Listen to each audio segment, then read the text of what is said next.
तो hello everyone, सभी को नमस्ते, राधे राधे, जय श्री कृष्णा। तो हम कल देखा था मराठा राज्य संघ 17-18 क्वेश्चन कर लिए थे। हम क्वेश्चन टॉपिक वाइज कर रहे हैं, तो प्लीज़ कोई भी क्लास को मिस ना करें, मेरी क्लास में बने रहें। सभी का स्वागत है मेरे इस यूट्यूब प्लेटफॉर्म पे। तो चलो स्टार्ट करते हैं। कल हमने मराठा राज्य संघ के 18 क्वेश्चन कर लिए थे, तो उसी से आगे हम कंटिन्यू करेंगे। तो चलो देखते हैं 18 क्वेश्चन के आगे हम थोड़ा सा 18 क्वेश्चन क्या था हमारा, उसके बारे में थोड़ा सा देख लेते हैं कि 18 क्वेश्चन हमारा क्या कह रहा है। तो 18 क्वेश्चन कह रहा है कि शिवाजी के आध्यात्मिक गुरु का नाम क्या था, ये बताना है। तो ये है option number A Dadaji Konddev, option B Ramdas, option C Tukaram, option D Eknath. तो इसके बारे में हम देखते हैं सही से। शिवाजी के आध्यात्मिक गुरु समर्थ रामदास थे। कौन थे? शिवाजी के आध्यात्मिक गुरु कौन थे? रामदास थे, जिन्होंने आध्यात्मिक शिक्षा के साथ साथ व्यवहारिक शिक्षा भी प्रदान की। यह प्रायः शिवाजी से कहा करते थे कि समस्त मराठों को एकीकृत करो और महाराष्ट्र के धर्म का प्रचार करो। क्या कहते थे कि समस्त मराठा को एकीकृत करो, माने इकट्ठे करो, तथा महाराष्ट्र के धर्म का क्या करो? प्रचार करो। आगे देखते हैं, आगे इसके बारे में थोड़ा और देख लेते हैं, जान लेते हैं कि क्या कह रहा है। महत्वपूर्ण कुछ तथ्य हैं। यह है आपका कि महाराष्ट्र में एक स्वतंत्र हिंदू राज्य की स्थापना करना शिवाजी का मुख्य लक्ष्य था। तो शिवाजी का मुख्य लक्ष्य क्या था? कि एक हिंदू राज्य की स्थापना करना। शिवाजी ने हिंदू पादशाही अंगीकार किया और ब्राह्मणों की रक्षा का व्रत लिया। क्या किया? शिवाजी ने प्रण लिया कि मैं ब्राह्मणों की क्या करूँगा? ब्राह्मणों की रक्षा करूँगा। इस उद्देश्य से शिवाजी ने हिंदू धर्म उद्धारक की उपाधि धारण की थी। क्या? कौन सी धर्म उद्धारक की उपाधि धारण की थी। अगला क्वेश्चन देखते हैं। अगले क्वेश्चन में कह रहा है कि किस संत का नाम शिवाजी से जुड़ा है। Option A Ramanand, option B Ramdas, option C Chaitanya, option C Tukaram. यहाँ आपका ऑप्शन क्या हो जाएगा? बी। अभी हमने शिवाजी के आध्यात्मिक गुरु का नाम जाना था। क्या नाम था? रामदास। वही रामदास है जो इनके आध्यात्मिक गुरु हैं, और वही जो रामदास हैं जो जिन्होंने कहा था कि समस्त मराठों को एकीकृत करो और महाराष्ट्र के धर्म का क्या करो? प्रचार करो। अब अगले क्वेश्चन पे आ जाते हैं। क्वेश्चन नंबर 20 में क्या कह रहा है कि शिवाजी के दावीर या सुमंत कौन थे? शिवाजी के सुमंत कौन थे? Option A Dattaji Tribharak, option B Ramchandra Tribharak, option C Annaji Datto, option D Raoji Niraji. तो यहाँ पे आपको ऑप्शन लगता है गलत है, क्योंकि आंसर इसमें दे नहीं रखा। चलो इसको ना हम अच्छे से डिटेल से पढ़ते हैं कि शिवाजी के अष्टप्रधान में सुमंत या दावीर राज का विदेश मंत्री था। यानी जो शिवाजी की शासन प्रणाली थी उसमें अष्टप्रधान थे, मतलब आज 8 गुटों में बटे हुए थे दावीर, ये राज्य के जो विदेश मंत्री थे। तो ये जो दावीर था, दावीर एक विदेश मंत्री था जो दिए गए विकल्प में रामचंद्र पंत मजूमदार अथवा अमत्य था। कौन था? रामचंद्र पंत मजूमदार अथवा अमत्य था। दत्ता जी दक्षिण पूर्वी प्रांत के प्रशासक थे। अन्ना जी दत्रोल दक्षिण पश्चिम प्रांत के प्रशासक थे, तथा रायजी निराजी के बारे में कोई उल्लेख नहीं मिलता है। चलो आगे देख लेते हैं कि सुमंत अथवा दावीर का मुख्य कार्य क्या था। तो नंबर 1 पर देखते हैं कि राजा को संधि अथवा युद्ध के बारे में सलाह देना। क्या काम था सुमंत का? जो दावीर का काम था कि राजा को संधि अथवा युद्ध के बारे में क्या करना? सलाह देना। फिर दूसरे नंबर पर है कि विदेशों से समाचार प्राप्त करना, जो विदेशों से समाचार को प्राप्त करना। विदेशी राजपूतों की देखभाल करना। और 4th नंबर पे है कि अपने राजदूतों को विदेशों में भेजना। क्या करना? अपने राजदूतों को विदेशों में भेजना। अब आते हैं क्वेश्चन नंबर 21 पे। तो उपलब्ध स्रोतों के आधार पर शिवाजी का उदय अनुरेखित किया जा सकता है। ऑप्शन ए 1644 ईस्वी में, ऑप्शन बी 1649 ईस्वी में, ऑप्शन सी 1647 ईस्वी से, ऑप्शन सी 1650 ईस्वी से। चलो देखते हैं। आप कल मैंने बताया था कि शिवाजी का जन्म हुआ था 6 अप्रैल 1627 या 19 फरवरी 1630 मानते हुए हैं। ठीक है। तो 1640 से 42 ईस्वी तक शिवाजी का कर्नाटक में अपने पिता के साथ रहे। कब तक? 1640 से 42 तक कर्नाटक में अपने पिता के साथ रहे। शिवाजी ने प्रारंभिक सैन्य अभियान बीजापुर के आदिल शाह राज के विरुद्ध शुरू हुआ था। ये बीजापुर का जो सैन्य अभियान था वो प्रारंभिक अभियान था, यानी पहला अभियान था।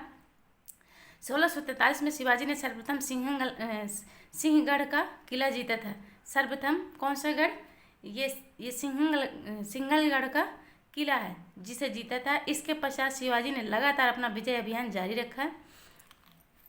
अतः उपलब्ध स्रोतों के आधार पर दिए गए विकल्पों के अनुसार 1644 से शिवाजी का उदय यानी अनुरेखित किया जा सकता है। तो शिवाजी का जो उदय है अनुरेखित किया जाता है वो 1644 से।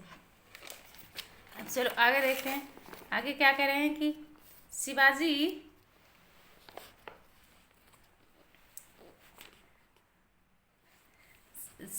ने 1644 ईस्वी में तोरण दुर्ग पर अधिकार कर लिया। कहाँ पर? तोरण दुर्ग में। कहाँ पर अधिकार कर लिया? तोरण दुर्ग पर अधिकार कर लिया। शिवाजी ने 1646 में तोरण दुर्ग पर अधिकार कर लिया। इसके बाद शिवाजी ने 1647 में कुंडाना दुर्ग पर अधिकार कर लिया। 1646 में तोरण दुर्ग, 1647 में कुंडाना दुर्ग।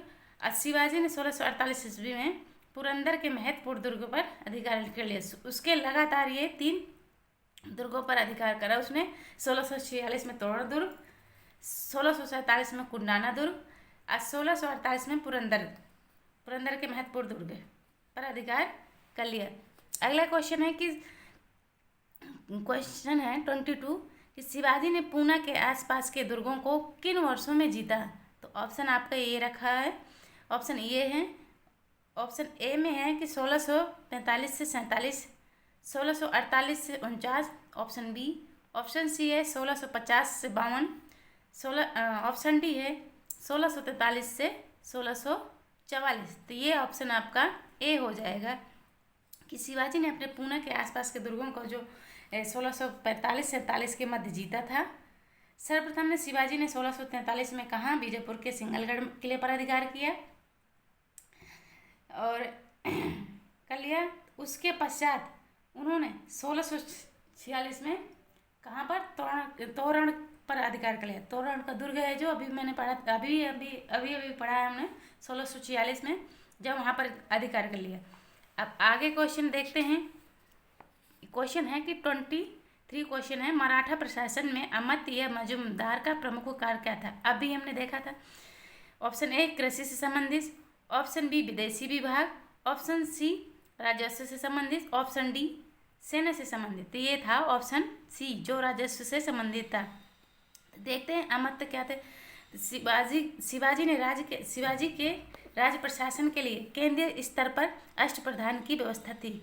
केंद्रीय स्तर पर क्या थी? अष्टप्रधान की व्यवस्था थी, जिसके अंतर्गत 8 मंत्रियों को नियुक्त किया गया था। अष्टप्रधान नाम से ही अर्थ पता चल रहा है। अष्टप्रधान में अष्ट में 8 प्रधान थे, 8 मंत्रियों की नियुक्ति किया गया था। इसमें से नंबर 1 पर था पेशवा, नंबर 2 पर अमात्य, नंबर 3 मंत्री, नंबर 4 सचिव, नंबर 5 सुमंत, नंबर 6 सेनापति, नंबर 8 पंडित राव एवं न्यायाधीश शामिल थे। तो ये शिवाजी के क्या थे? राज्य प्रशासन में आधुनिक काल के सचिवों की भांति कार्य करते थे। इनका कार्य राज्य को परामर्श देना मात्र था। इसे किसी भी अर्थ में मंत्रिमंडल नहीं कहा जा सकता। प्रत्येक मंत्री राज्य के प्रति उत्तरदायी थे और इनके जो कार्य थे निम्न प्रकार थे। पेशवा क्या था? और नंबर 1 पर पेशवा था जो राजा का प्रधानमंत्री था। क्या था? पेशवा जो ये निम्न प्रकार थे, इनको प्रकार देख लेते हैं। पेशवा किसे बोलते थे? पेशवा जो था वो राजा का प्रधानमंत्री था। अमात्य कौन थे? अमात्य थे वित्त एवं राजस्व मंत्री थे। और आगे है कि नंबर तीसरे में है कि वाकिया नवीस ये मंत्री, तो ये राजा के दैनिक कार्यों तथा दरबार की प्रतिदिन की कार्यवाही का विवरण रखते थे। क्या करते थे कि जो दैनिक कार्य प्रतिदिन जो वाहियों का जो विवरण था वो रखते थे। और नंबर 4 में है कि नंबर चौथा सचिव था। सचिव में क्या है कि राजकीय पत्र व्यवहार का कार्य देना, यानी राजकीय पत्र व्यवहार का कार्य देखना, एक राजकीय पत्र व्यवहार का कार्य देखते थे। और नंबर 5वें में है कि सुमंत यदुवीर जो थे वो विदेश मंत्री थे। और छठा था कि सेनापति या सर या नौबत किसे कहते थे, तो वो सेना की भर्ती करते थे, संगठन रस आदि का क्या करते थे? प्रबंध करते थे। रसद यानी जो खाने पीने की चीज़ें थी उनका क्या करते थे? प्रबंध करते थे, संगठन करते थे, सेना की भर्तियाँ भी करते थे। नंबर 7वां था कि पंडित राव कौन थे? ये पंडित राव नाम से ही इनके नाम से ही समझ में आ रहा है कि ये पंडित राव क्या थे? ये विद्वान थे और धार्मिक कार्यों के लिए अनुदानों का दायित्व निभाते थे, अनुष्ठान वगैरह करवाते थे। और नंबर 8वें में था कि न्यायाधीश मुख्य न्यायाधीश था। न्यायाधीश कौन थे? मुख्य न्यायाधीश थे। अब आगे देखते हैं कि अष्टप्रधान किस राजा से संबंधित थे। अष्टप्रधान जो पूर्व में हमने पढ़ा है ना, वही पूछ रहा है। तो option A Chandrapida, option B Harihar प्रथम, option C Krishnadeva Raya, option D कौन? शिवाजी। तो अभी हमने पढ़ा अष्टप्रधान की व्यवस्था किसके शासन में थी? ये तो शिवाजी के। किसके? शिवाजी के। अभी हमने एक एक नंबर करके पढ़ा है, ठीक है। अब आगे देखते हैं कि अष्टप्रधान, क्वेश्चन क्या कह रहा है कि अष्टप्रधान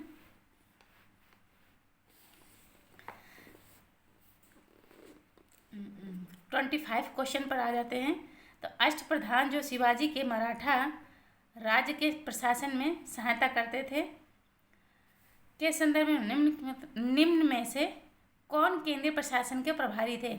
ये पूछ रहा है केंद्रीय प्रशासन के प्रभारी कौन थे। ऑप्शन ए मोरो त्रियंबक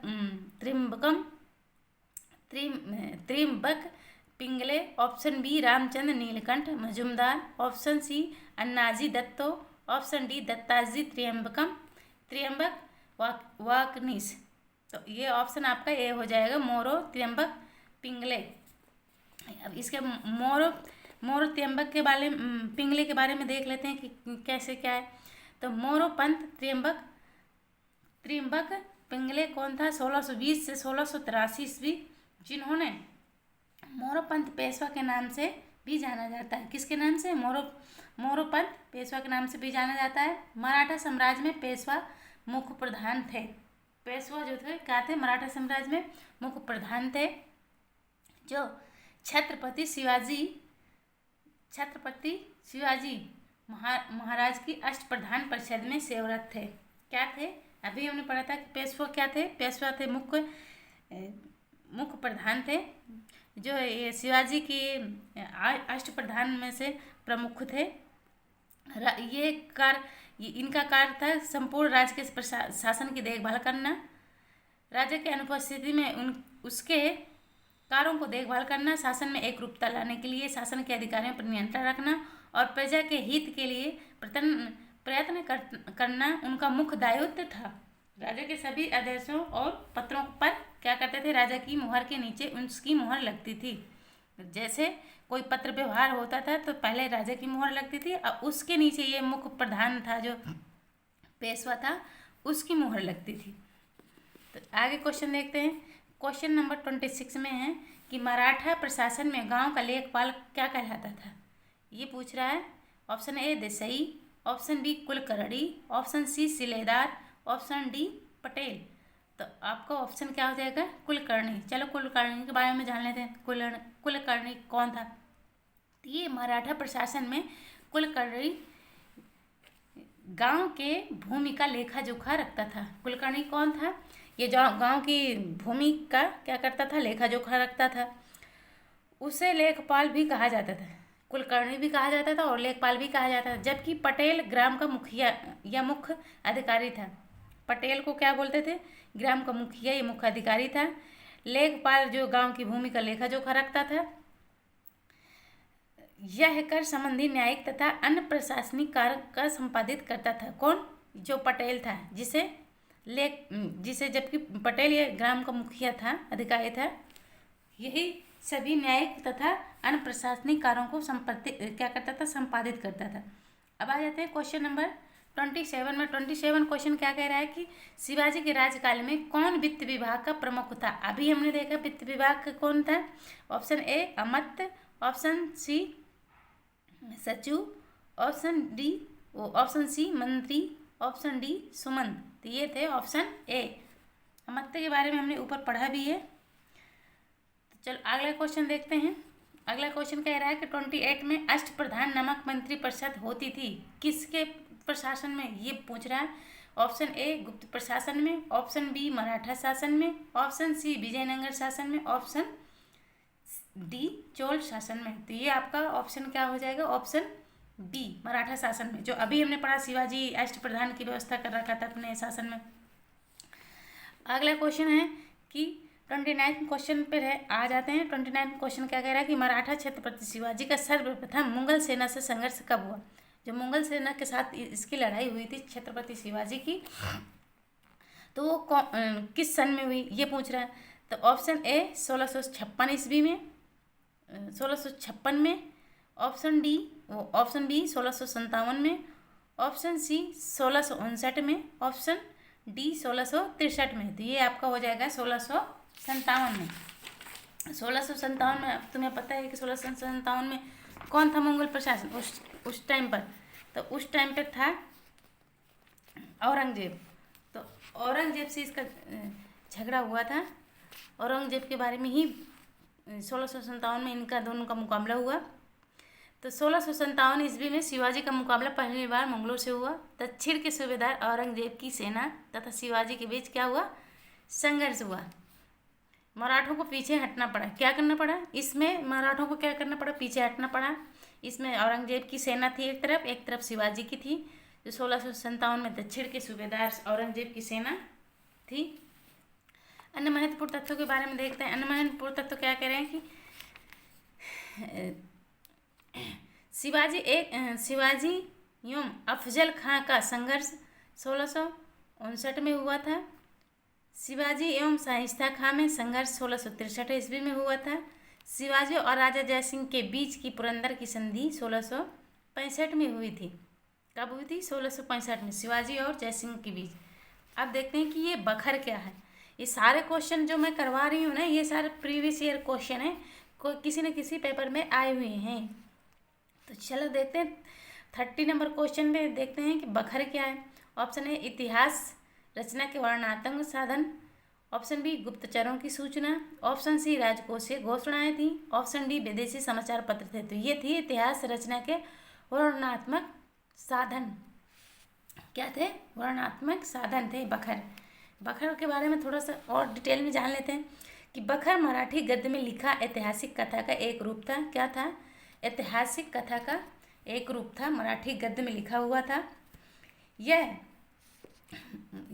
मध्यकालीन मराठी साहित्य का सर्वप्रथम शैली है। यह मध्यकालीन मराठी साहित्य की सर्वप्रथम शैली है। 17वीं से 19वीं सदी के बीच 200 से ज़्यादा बखर लिखे गए। उनमें से सबसे महत्वपूर्ण मराठा शासक शिवाजी की इतिवृत्ति है। अगर कभी पूछ ले कि इतिवृत्ति किसके समय काल की है, तो ये आपको मराठा शासक शिवाजी के समय की महत्वपूर्ण इतिवृत्ति है जो लिखा गया। अब आगे क्वेश्चन कह रहा है कि शिवाजी के प्रशासन में घुड़सवार सेना को कहा जाता था। क्या कहा जाता था? ऑप्शन ए बरगीर, ऑप्शन बी रिसाला, ऑप्शन सी पागा, ऑप्शन डी सारे नौबत। तो अब इसमें देखते हैं कि पागा शाही क्या थे? घुड़सवार होते थे। पागा शाही कौन होते थे? घुड़सवार होते थे। यह घुड़सवार सेना का नियमित क्या करते थे? संगठन करते थे। क्या करते थे? यह घुड़सवार सेना का नियमित संगठन था। क्या था? ये एक संगठन था पागा। वहीं पागा या शाही घुड़सवारों को बरगीर कहा जाता था। क्या कहा जाता? वहीं पागा या शाही घुड़सवारों को बरगीर कहा जाता था। उन्हें राज्य की ओर से शस्त्र दिए जाते थे। इस प्रकार प्रश्न का उत्तर ए एवं सी दोनों होगा। क्या होगा? ए और सी। बरगीर भी कहा जाता था और पागा भी कहा जाता था। चलो आगे देखते हैं। आगे है कि 32 क्वेश्चन में है, पेशवा वंश की स्थापना किसने की? Option A Shivaji, option B Balaji द्वितीय, option C Balaji Vishwanath, option D Balaji Bajirao. तो ये ऑप्शन आपका, जो पेशवा वंश की स्थापना की थी वो बालाजी विश्वनाथ थे। इसके बारे में थोड़ा डिटेल से जानते हैं। डिटेल में क्या कह रहा है कि पेशवा वंश की स्थापना बालाजी विश्वनाथ ने की थी। वह 1713 से 1720 ईस्वी तक पेशवा रहा था, परंतु वंशानुगत पेशवा की संस्था का वास्तविक संस्थापक बाजीराव प्रथम था। वंशानुगत जो पेशवा थे वो कौन? वंशानुगत पेशवा का वास्तविक संस्थापक कौन था? बाजीराव प्रथम था। लेकिन पेशवा वंश का स्थापना ये विश्वनाथ ने की। आगे देखते हैं 1720 ईस्वी में साहू ने उसे बालाजी विश्वनाथ के रिक्त स्थान पर नियुक्त कर दिया। क्या कर दिया? बालाजी विश्वनाथ जो पेशवा वंश के संस्थापक हैं, उन्होंने बाजीराव प्रथम को क्या कर दिया? साहू जी ने उसे बालाजी विश्वनाथ के रिक्त स्थान पर नियुक्त कर दिया था। पेशवा अष्टप्रधान का प्रमुख अधिकारी था। कौन था? पेशवा, जो ऊपर अभी पढ़ा हमने, पेशवा अष्टप्रधान का प्रमुख अधिकारी था तथा वह वित्त व्यवस्था और सामान्य प्रशासन की क्या करता था? देख रेख करता था। आगे क्वेश्चन देखते हैं। आगे क्वेश्चन क्या कह रहा है कि शिवाजी के बाद गुरिल्ला युद्ध का संचालन किसने किया? तो सबसे पहले तो गुरिल्ला युद्ध के जो संचालन है वो शिवाजी ने किया। अब शिवाजी के बाद पूछ रहा है कि शिवाजी के बाद किसने किया? ऑप्शन है Balaji Bajirao, option B Balaji Vishwanath, option C Bajirao प्रथम, ऑप्शन डी उपरोक्त सभी। यहाँ ऑप्शन हो जाएगा आपका बाजीराव प्रथम। अब बाजीराव प्रथम के बारे में थोड़ा सा देखते हैं कि बालाजी विश्वनाथ की मृत्यु के बाद उसके बड़े पुत्र बाजीराव प्रथम, यानी विश्वनाथ थे जो पेशवा वंश की स्थापना किया था, और उसी के बड़े पुत्र का नाम था बाजीराव प्रथम, जिसने 1720 से 1740 ईस्वी को साहू ने पेशवा के पद पर नियुक्त किया था। साहू जी। बाजीराव प्रथम ने हिंदू पदशाही के आदर्शों के प्रसार के लिए प्रयत्न किया। शिवाजी की गुरिल्ला युद्ध प्रणाली को बाजीराव प्रथम ने भी अपनाया। क्या किया कि शिवाजी की जो गुरिल्ला पद्धति थी उसे किसने? बाजीराव प्रथम ने भी इस गुरिल्ला पद्धति को अपनाया। अब अगला क्वेश्चन कह रहा है कि शिवाजी के पश्चात गुरिल्ला युद्ध पद्धति का महानतम प्रतिपादक किस पेशवा को वर्णित किया गया है? Option A Bajirao, option E Bajirao प्रथम, option C Bajirao second, option D Balaji Vishwanath. तो ये ऑप्शन अभी हमने बाजीराव क्या पढ़ा? बाजीराव प्रथम पढ़ा था। चलो थोड़ा सा ना डिटेल में देखते हैं। शिवाजी के पश्चात गुरिल्ला पद्धति को महानतम प्रतिपादक कौन था? बाजीराव प्रथम था। बालाजी विश्वनाथ की मृत्यु के बाद 1720 ईस्वी के पश्चात बाजीराव प्रथम 1720 से 1740 में पेशवा बने। बाजीराव प्रथम से प्रभावित होकर साहू जी ने बाजीराव प्रथम को योग पिता का योग पुत्र कहा। क्या कहा साहू जी ने? कि योग पिता का योग पुत्र कहा। मराठा शासन को संभाजी के बाद पेशवा बालाजी विश्वनाथ ने सरल एवं कारगर बनाया। मराठा छत्रपति साहू जी ने बालाजी को पेशवा पद पर नियुक्त किया। किसको? बालाजी को पेशवा पद पर नियुक्त किया, जिसमें से वो अष्टप्रधान थे, उन्हीं के अंतर्गत आता है। फिर बाजीराव के समय तक पेशवा पद पैतृक बन गया। कब तक? बाजीराव के समय तक पेशवा पद पैतृक बन गया है, मतलब कि वंशानुगत बन गया। मराठा राज्य की शक्ति पेशवा के हाथों में आ चुकी थी। संगोला की संधि 1750 ईस्वी द्वारा यह संवैधानिक प्रक्रिया पूरी हुई। कब तक? यह संगोला की संधि हुई, जिसमें 1750 ईस्वी में द्वारा यह संवैधानिक प्रक्रिया क्या हुई, पूरी हुई। अब आगे देखते हैं कि पानीपत के तृतीय युद्ध में मराठों ने स्थायी रूप से किससे सहायता प्राप्त करने में सफलता प्राप्त की। ऑप्शन ए सिखों से, ऑप्शन बी राजपूतों से, ऑप्शन सी रुहेलों से, ऑप्शन डी जाटों से। तो यहाँ पर थोड़ा सा डिटेल में देखते हैं कि जो मराठा के विवेकहीन लूटमार के कारण न केवल मुस्लिम ही उनसे दुखी थे, मराठाओं के विवेकहीन लूटमार से केवल मुस्लिम ही दुखी नहीं थे, अपितु हिंदू जाट तथा राजपूत भी उनसे क्या थे, दुखी थे।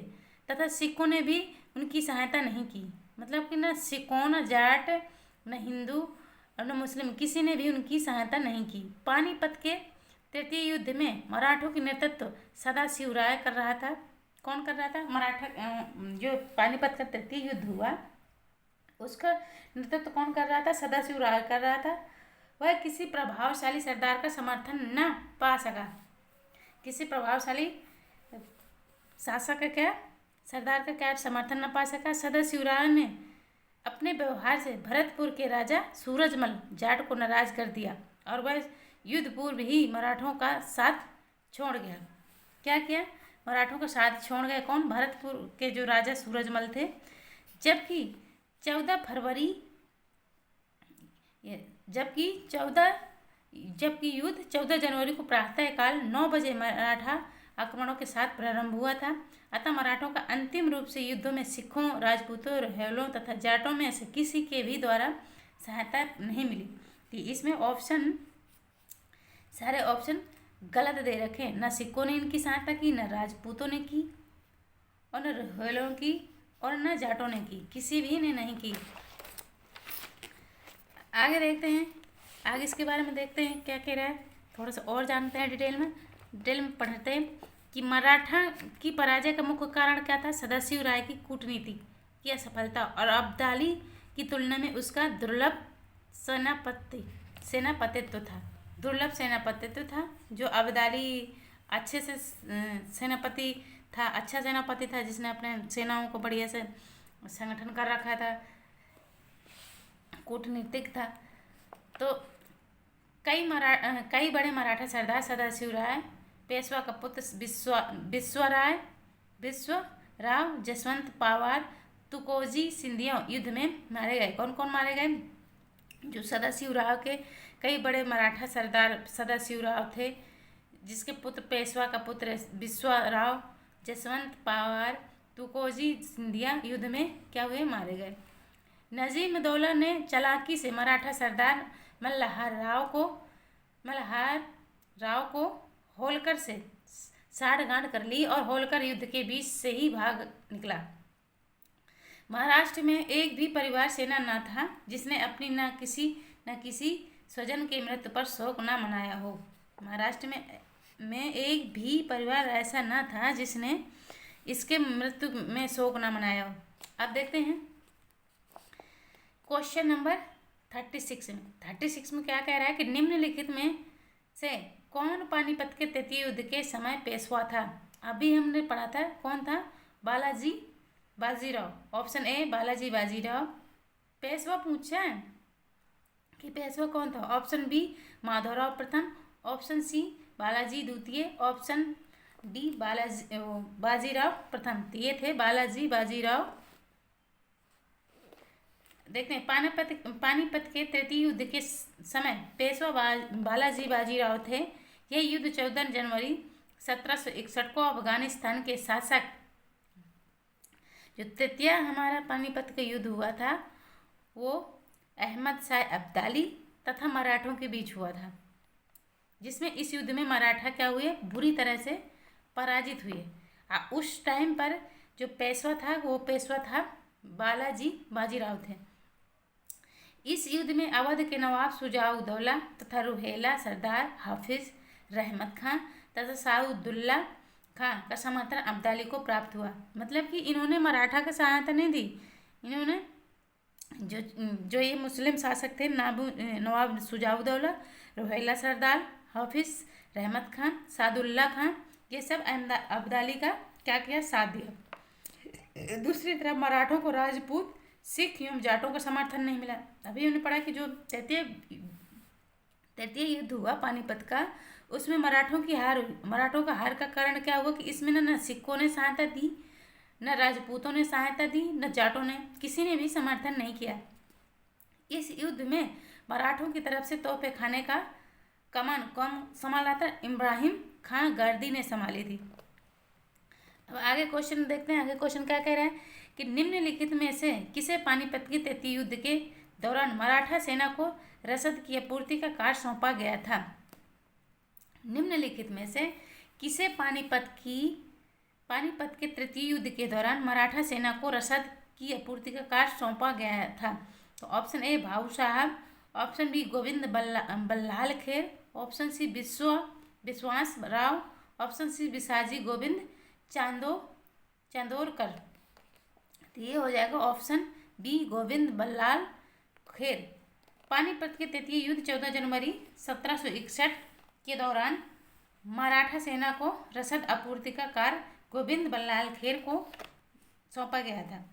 अब देखते हैं कुछ और महत्वपूर्ण तथ्य हैं कि पानीपत का तृतीय युद्ध 14 जनवरी 1761 में किसके बीच हुआ? मराठा एवं अफगानिस्तान के शासक, ये अहमद शाह अब्दाली जो था, ये अफगानिस्तान से था, इनके बीच हुआ। यह बालाजी बाजीराव के समय की प्रमुख घटना थी। जब ये जो पानीपत का तृतीय युद्ध हुआ, उस टाइम पेशवा था बालाजी बाजीराव था। कौन था? बालाजी बाजीराव था। इस युद्ध में मराठों की क्या हुई? पराजय हुई, तथा साथ ही यह भी निश्चित हो गया कि मराठे भारत पर शासन नहीं करेंगे। कौन? जब मराठों की पराजय हो गई तो इससे यह निश्चित हो ही जाएगा कि मराठे भारत पर शासन नहीं करेंगे। इस टाइम जो तोप खाने का नेतृत्व कर रहा था वो कौन था? इब्राहिम खां गर्दी था। आगे क्वेश्चन देखते हैं। आगे क्वेश्चन कह रहा है कि किस मराठा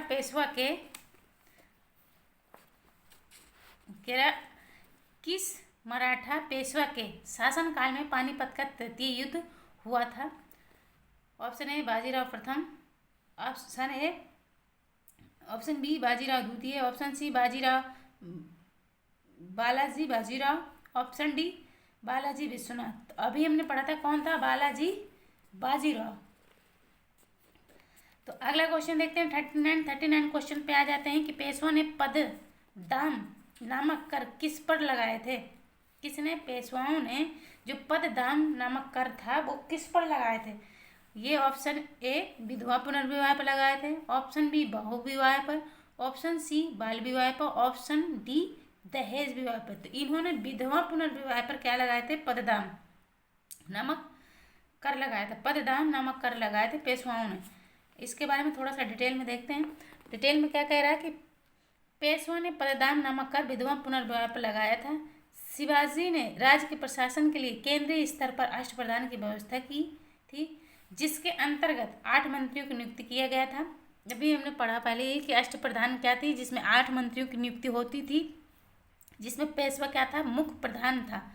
जैसे हम 1750 ईस्वी में संगोला की संधि के तहत मराठा छत्रपति नाम मात्र के राजा रह गए और महलों के महापौर बन गए तथा मराठा संगठन का वास्तविक नेता पेशवा बन गया। कौन था? पेशवा बन गया, वास्तविक नेता पेशवा बन गया। अब आगे कि पानीपत 40 क्वेश्चन पे आ जाते हैं कि पानीपत के तृतीय युद्ध में मराठा सेना का वास्तविक सेना नायक कौन था? अभी हमने पढ़ा था कि option A Nana Phadnavis, option B विश्वास राव, ऑप्शन सी सदाशिवराव भाऊ, ऑप्शन डी मल्हार राव होलकर। तो कौन थे? पानीपत के तृतीय युद्ध में मराठा सेना का वास्तविक सेना नायक पूछा है, पेशवा नहीं, सेना नायक। सेना नायक कौन था? सदाशिवराव भाऊ था। उसी की वजह से तो ये तृतीय युद्ध हार गए, जिससे उसके कुछ लोगों के साथ क्या हो गया था? अनबन हो गई थी। पानीपत की तीसरी लड़ाई 14 जनवरी 1761 ईस्वी को सदाशिवराव भाऊ के नेतृत्व में मराठा सेना और अहमद शाह अब्दाली के नेतृत्व में अफगान सेना के बीच हुई, जिसमें मराठा क्या हुए? बुरी तरह से पराजित हुए। काशीराज पंडित इस युद्ध के प्रत्यक्षदर्शी थे। उनके अनुसार पानीपत का तीसरा युद्ध मराठों के लिए क्या था? प्रलयकारी सिद्ध हुआ। किसने कहा? काशीराज ने काशीराज पंडित ने इस युद्ध के प्रत्यक्षदर्शी थे। उनके अनुसार उन्होंने क्या कहा कि पानीपत का तीसरा युद्ध मराठों के लिए क्या क्या था, प्रलयकारी था। क्या हुआ, प्रलयकारी सिद्ध हुआ। इस युद्ध में मराठों की हार की सूचना बालाजी बाजीराव को एक व्यापारी द्वारा कूट संदेश के रूप में पहुंचाई गई, जिसमें कहा गया कि 2 मोती विलीन हो गए, 22 सोने की मोहर लुप्त हो गई और चांदी तथा तांबे की सिक्के की तो पूरी गणना ही नहीं की जा सकती। क्या कहा संदेश में, क्या संदेश, जो इस युद्ध में जो मराठा हार की जो सूचना मिली बालाजी बाजीराव को एक व्यापारी के द्वारा मिली थी, उस व्यापारी ने कूट संदेश में के रूप में कैसे पहुंचाई कि जिसमें कहा गया कि 2 मोती विलीन हो गए, 22 सोने की मोहर लुप्त हो गई और चांदी तथा तांबे के सिक्कों की तो पूरी गणना ही नहीं की जा सकती।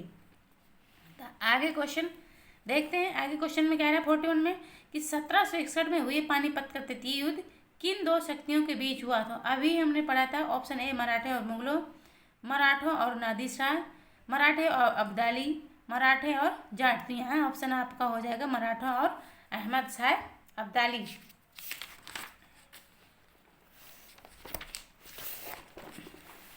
आगे क्वेश्चन देखते हैं। आगे क्वेश्चन क्या कह रहा है,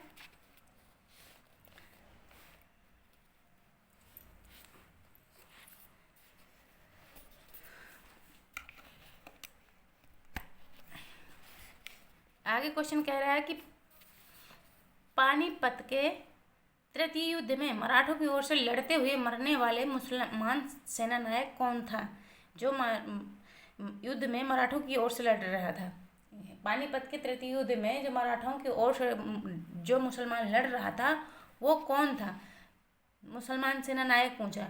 तो ऑप्शन ए Ibrahim Khan Gardi, option B Najim Daula, option C Muzaffar Hussain, option D Dost Mohammad Ruhela. तो ये ऑप्शन इब्राहिम खान गर्दी जो तोपखाने का सेनानायक था, तोपखाना को क्या कर रहा था, संभाल रहा था। इसके बारे में थोड़ा सा डिटेल में देखते हैं। डिटेल में क्या कह रहा है कि पानीपत की तीसरी लड़ाई 14 जनवरी 1761, क्वेश्चन रिपीट हो रहे हैं, ध्यान से पढ़ लेना, याद हो जाएगा, तुम्हें पढ़ते पढ़ते ही याद हो जाएगा। 14 जनवरी 1761 ईस्वी को सदाशिवराव भाऊ के नेतृत्व में मराठा सेना और अहमद शाह अब्दाली के नेतृत्व में अफगान सेना के बीच हुई, जिसमें मराठा क्या हुए, बुरी तरह से पराजित हो गए। इसमें इब्राहिम खान गार्दी ने मराठों का क्या कर रहा था, तोपखाना का नेतृत्व कर रहा था। वह अफगानों द्वारा क्या किया गया, बंदी बना लिया गया और बाद में उसकी क्या कर दिया गया, उसकी हत्या कर दिया गया। तो किसके द्वारा, अफगानों द्वारा ये बंदी बना लिया गया और बाद में उसकी हत्या कर दी गई। ये कौन था, इब्राहिम खान गार्दी, ये था मराठों की ओर से तोपखाने का नेतृत्व करता। आगे क्वेश्चन देखते हैं। आगे क्वेश्चन क्या कह रहा है कि अहमद शाह अब्दाली ने भारत पर कितनी बार आक्रमण किया, ये पूछा। Option A 6 times, option B 7 times, option C 8 times, option D 10 times. तो ये option B 7 times. Ahmad Shah Abdali ने भारत पर 7 बार आक्रमण किया। कितनी बार, अहमद शाह अब्दाली ने 7 बार आक्रमण किया, जिसमें 1748 ईस्वी में पंजाब पर उसका प्रथम आक्रमण असफल रहा। जो 1748 में कहाँ पर किया, पंजाब पर किया। पंजाब पर उसका पहला आक्रमण था जो असफल रहा। इसके बाद वह क्रमशः 1749 में भी, 1752 में भी, 1756 में, 1761, 1764 में भारत पर आक्रमण किया। अब्दाली का 7वां और अंतिम आक्रमण मार्च 1767 ईस्वी में हुआ, जो पानीपत का तृतीय युद्ध 14 जनवरी 1761 ईस्वी मराठों एवं अहमद शाह अब्दाली के बीच हुआ, जिसमें मराठों की पूर्णतः क्या हुई, हार हुई। उत्तर प्रदेश माध्यमिक शिक्षा चयन बोर्ड ने अपने प्रारंभिक उत्तर कुंजी में इस प्रश्न का उत्तर क्या माना है, ए माना है, यानी कि 6 आक्रमण माने हैं। लेकिन ये संशोधित उत्तर कुंजी में इसका उत्तर कौन माना है, बी माना है। बी यानी 7 बार माना है, 7 बार आक्रमण किया। अब आगे देखते हैं क्वेश्चन नंबर 44 पे आ जाते हैं कि राजा राम के मृत्यु उपरांत, यानी राजा राम के मृत्यु के बाद उसकी विधवा ताराबाई ने किसके नाम से शासन किया? ऑप्शन ए अपने अल्पआयु पुत्र शिवाजी द्वितीय से, ऑप्शन बी संभाजी के पुत्र शाहू जी, ऑप्शन सी शिवाजी प्रथम अपने पुत्र संभाजी द्वितीय से। तो ये ऑप्शन हो जाएगा आपका ए, अपने अल्पआयु पुत्र, उसका जो राजा राम का पुत्र था शिवाजी द्वितीय, उसके नाम पर ताराबाई ने शासन किया। तो राजा राम की मृत्यु के पश्चात इसकी विधवा ताराबाई, यानी ताराबाई कौन थी? राजा राम की पत्नी थी, जिसने अपने 4 वर्षीय पुत्र शिवाजी द्वितीय को गद्दी पर बैठाकर स्वयं उसका क्या संरक्षक बन गई। अपने उसके राजा राम की मृत्यु के पश्चात ताराबाई ने अपने पुत्र, जो उस टाइम पर शिवाजी द्वितीय कितने वर्ष का था? 4 वर्ष का था, उसको शासन पर बैठा करके उसकी संरक्षिका बन गई, यानी संरक्षक बन करके क्या करा? शासन किया। ताराबाई ने कब से कब तक शासन किया? तो ताराबाई ने 1700 से 1707 ईस्वी तक शासन किया है। फिर आगे देखते हैं कि 1700 से 1707 ईस्वी के समय मराठों के स्वतंत्रता संग्राम के रूप में जाना जाता है। ताराबाई के समय में मराठे महाराष्ट्र को स्वतंत्र कराने में ही नहीं, अपितु मुगल प्रदेशों पर आक्रमण करने और औरंगजेब की छावनी तक लूटने में क्या रहे? सफल रहे। औरंगजेब की छावनी तक लूटने में क्या रहे? सफल रहे। आगे क्वेश्चन देखते हैं 45 क्वेश्चन क्या कह रहा है आपका? ध्यान से पढ़ना है कि निम्नलिखित में कौन मराठा शासक राजा होते हुए भी सिंहासन पर नहीं बैठा? कौन सा ऐसा शासक है जिसने शासक होने के बावजूद भी, यानी राजा होते हुए भी क्या नहीं, शासन पर सिंहासन पर नहीं बैठा? Option A Shahu ji, option B Sambhaji, option C Rajaram, option D Shivaji द्वितीय। तो ये ऑप्शन आपके हो जाएंगे राजा राम साहू जी। राजा राम साहू जी महाराज के प्रतिनिधि के रूप में शासन किया। क्या क्या? प्रतिनिधि के रूप में शासन किया, लेकिन सिंहासन पर नहीं बैठा, और वह कभी मराठा सिंहासन पर नहीं बैठे। अब यहाँ पर देखते हैं क्वेश्चन नंबर 46 पे आ जाते हैं। 46 कह रहा है कि मराठों के उत्कर्ष के महत्वपूर्ण कारण निम्नलिखित में से क्या थे? क्या क्या थे? मराठों के उत्कर्ष के कारण क्या क्या थे, ये पूछ रहा है। ऑप्शन ए महाराष्ट्र की भौगोलिक स्थिति, ऑप्शन बी नहीं, ऑप्शन नंबर ए महाराष्ट्र की भौगोलिक स्थिति, ऑप्शन दूसरा तत्कालीन धार्मिक आंदोलन, ऑप्शन थर्ड शिवाजी का जुझारू व्यक्तित्व, ऑप्शन डी, ये ऑप्शन चौथा आ जाएगा, शिवाजी द्वारा दक्षिण शासकों से आर्थिक व सैन्य सहायता प्राप्त करना। तो इसके प्रमुख कारण कौन कौन से हो जाएंगे? ये भी सही है, महाराष्ट्र की जो भौगोलिक स्थिति थी उसके कारण उत्कर्ष हुआ, और दूसरा तत्कालिक धार्मिक आंदोलन भी थे साथ में। शिवाजी का जुझारू व्यक्तित्व था, शिवाजी बहुत कट्टरपंथी मराठा शासक थे। तो मराठों के उत्कर्ष में महाराष्ट्र की भौगोलिक स्थिति, तत्कालीन धार्मिक आंदोलन तथा शिवाजी का जुझारू व्यक्तित्व महत्वपूर्ण कारण था, परंतु शिवाजी द्वारा दक्षिण शासकों से आर्थिक व सैन्य सहायता प्राप्त करना मराठों के उत्कर्ष के कारण में शामिल नहीं है। आगे क्वेश्चन देखते हैं कि 47 में है, एक संधि के 20 वर्षों तक अंग्रेजों और मराठों के मध्य शांति बनी रही, वह कौन सी संधि थी जिस संधि से मराठों तथा अंग्रेजों के बीच 20 वर्षों तक क्या शांति बनी रही? ऑप्शन ए पुरंदर की संधि, ऑप्शन बी सालबाई की संधि, ऑप्शन सी ग्वालियर की संधि, ऑप्शन डी नागपुर की संधि। तो यहाँ पर इसके बारे में थोड़ा सा डिटेल में देखते हैं कि सिंधिया की मध्यस्थता से 17 मई 1782 ईस्वी को मराठों तथा अंग्रेजों के बीच कौन सी संधि हुई? सालबाई। किसके मध्यस्थता में? सिंधियों की। इस संधि का सबसे बड़ा महत्व यह रहा कि मराठों और अंग्रेजों के बीच 20 वर्ष तक क्या रही? शांति बनी रही। कौन सी संधि? सालबाई की संधि। कब हुई? 17 मई 1782। अगर पूछ जाए सालबाई की संधि किनके बीच हुई, तो ये मराठों और अंग्रेजों के बीच हुई। इस संधि से का परिणाम क्या हुआ कि 20 वर्षों तक शांति बनी रही, और ये सिंधियों की मध्यस्थता में हुई। अगला क्वेश्चन देखते हैं। अगला क्वेश्चन कहता है 48 कि सालबाई की संधि का मुख्य परिणाम क्या था? इसका परिणाम क्या निकला? ऑप्शन ए अंग्रेजों द्वारा बड़े भूभाग की प्राप्ति, ऑप्शन बी अंग्रेजी व्यापार में वृद्धि। ऑप्शन सी मराठों के साथ 20 वर्ष की शांति, अब भी हमने देखा। Option D east India company के प्रति मराठा अधिनिकरण। इसका परिणाम यही हुआ कि इस संधि से मराठों और अंग्रेजों के बीच यह संधि, सालवाई की संधि 17 मई 1782 को हुई, जिससे मराठों के साथ 20 वर्ष की शांति रही। सालबाई की संधि से 20 वर्ष तक की क्या रही, शांति रही। अब अगला क्वेश्चन देखते हैं। अगले क्वेश्चन में क्या कह रहा है अगला क्वेश्चन है 49। कौन सा क्वेश्चन? 49 क्वेश्चन है। 49 क्वेश्चन में देखते हैं कि सालबाई की संधि किस वर्ष संपन्न हुई थी।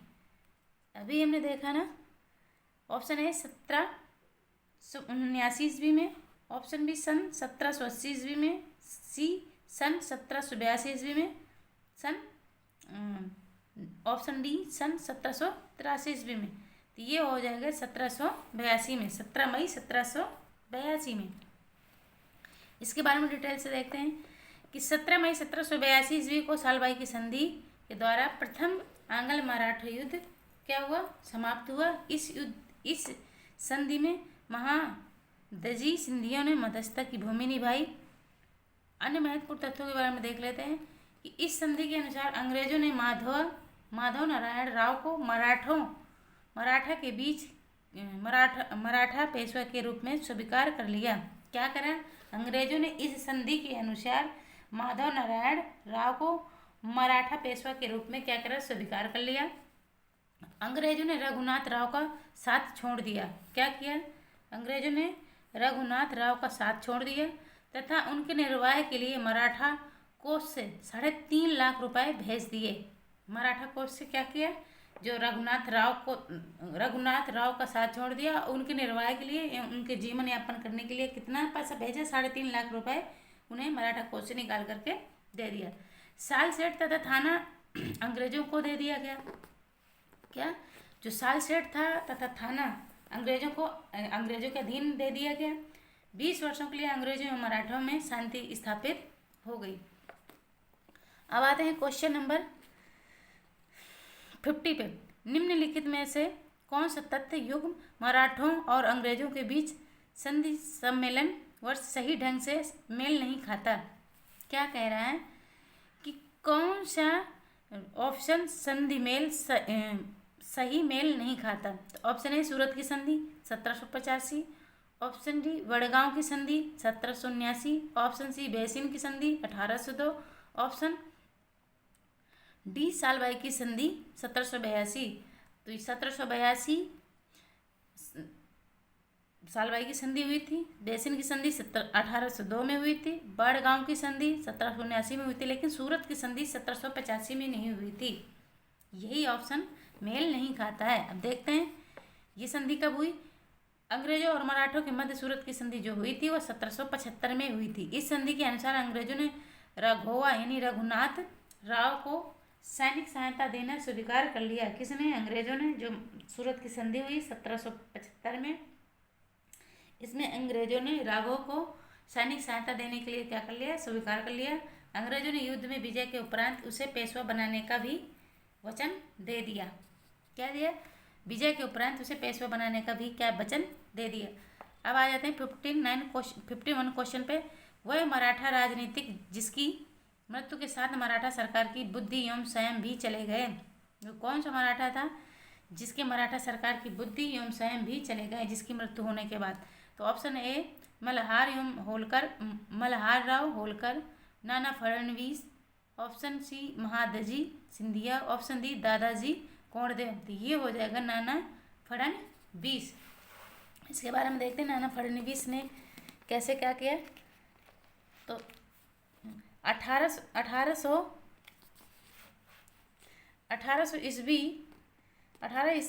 ईस्वी में नाना फडणवीस की मृत्यु हो गई। इसके बाद यह कहा गया कि मराठा सरकार की बुद्धि एवं स्वयं भी चले गए। 1800 ईस्वी में नाना फडणवीस की क्या हो गई? मृत्यु हो गई। इसके बाद मराठा सरकार की बुद्धि एवं स्वयं भी चले गए। ये कहा गया। यह महत्वपूर्ण मराठा सेना था, जो नाना फडणवीस थे, ये महत्वपूर्ण क्या था, नेता था। यह पानीपत के तृतीय युद्ध में भाग लिया था, किंतु किसी प्रकार बच निकला था। जो पानीपत का तृतीय युद्ध हुआ था 1761 में, उसमें भी भाग लिया था इसने, लेकिन किसी तरह से यह भाग कर निकल गया। जब नारायण राव की हत्या कर रघुनाथ राव गद्दी पर बैठा तो नाना ने उसका विरोध किया तथा नारायण राव के अल्पवयस्क पुत्र माधव राय को गद्दी पर बैठाया और संरक्षक के रूप में क्या क्या कार्य किया। किसको? नारायण राव के अल्पवयस्क पुत्र को क्या गया, माधव नारायण को गद्दी पर बैठाया और उस संरक्षक के रूप में कार्य किया। कौन? ये नाना फडणवीस। आगे देखते हैं।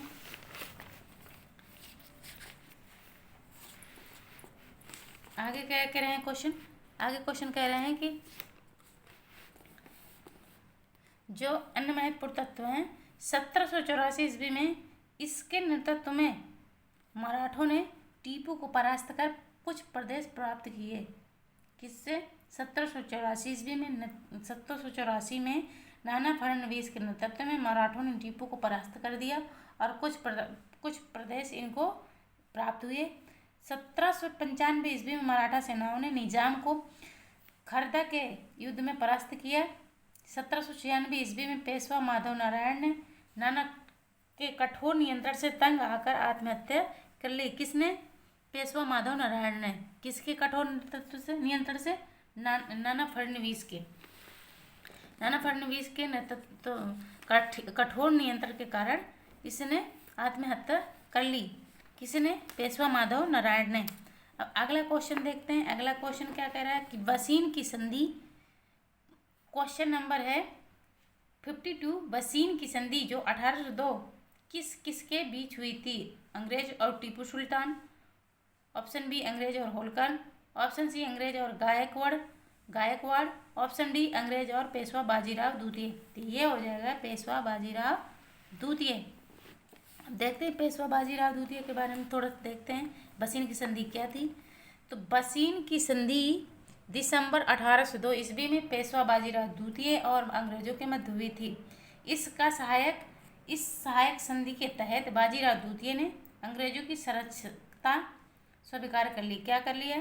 जो बाजीराव द्वितीय था उसने अंग्रेजों की यानी सहायता करना स्वीकार कर लिया, यानी संरक्षकता मतलब उनके संरक्षण में को स्वीकार कर लिया। इस संधि की शर्तों के अनुसार अंग्रेजों ने पेशवा को पुनः स्थापित करने के साथ लगभग 60,000 सैनिक पेशवा की रक्षा हेतु तो उसके राज्य में रखने का वायदा किया। क्या किया अंग्रेजों ने? क्या किया? अंग्रेजों ने कहा कि पेशवा बाजीराव द्वितीय को सहायता देने के लिए लगभग कितने 60,000 सैनिकों को पेशवा के रक्षा हेतु उसके राज्य में रखने का वादा दिया। जबकि इसके बदले में पेशवा ने अंग्रेजों को क्या किया? 26 लाख रुपए वार्षिक आय वाले क्षेत्र प्रदान करने में क्या कर रही? सहमति जताई। क्या किया? पेशवा ने अंग्रेजों को 26 लाख वार्षिक आय वाले क्षेत्रों को अंग्रेजों को क्या किया? सहमति जताई, यानी प्रदान करने की क्या की? सहमति जताई। अब अगला क्वेश्चन है कि निम्नलिखित में से किसने 1802 ईस्वी में ब्रिटिश ईस्ट इंडिया कंपनी के साथ बसीन की संधि की? Option A Balaji Vishwanath, option B Bajirao प्रथम, option C Balaji Bajirao, option D Bajirao द्वितीय। अभी हमने पढ़ा बाजीराव द्वितीय, जो बसीन की संधि हुई 1802 में ईस्ट इंडिया कंपनी और अंग्रेजों के बीच हुई, जो बाजीराव द्वितीय था, पेशवा बाजीराव द्वितीय। आगे देखते हैं। क्वेश्चन नंबर 54 पे आ जाते हैं। मोकासा किस प्रकार के दान थे? मोकासा किस प्रकार का दान था? ऑप्शन ए भूमि संबंधित था, ऑप्शन बी कर संबंधित था, ऑप्शन सी जीवन संबंधित, ऑप्शन डी इनमें से कोई नहीं। तो ये था भूमि से संबंधित था। मोकासा कौन था? भूमि से संबंधित कर था। क्या था? कर था, दान था। मोकासा क्या था? भूमि से संबंधित दान था, जो लोग दान देते थे। तो चलो दोस्तों, आज हम अपनी क्लास को यहीं एंड करते हैं। अगली क्लास में हम देखेंगे पंजाब, अवध एवं मैसूर। तो सभी को थैंक यू, धन्यवाद, राधे राधे। अपना ख्याल रखना। और पढ़ते रहना ऐसे ही। एग्ज़ाम की कभी भी डेट आ सकती है, तो अपनी तैयारी को डीले न करें। तो थैंक यू, धन्यवाद।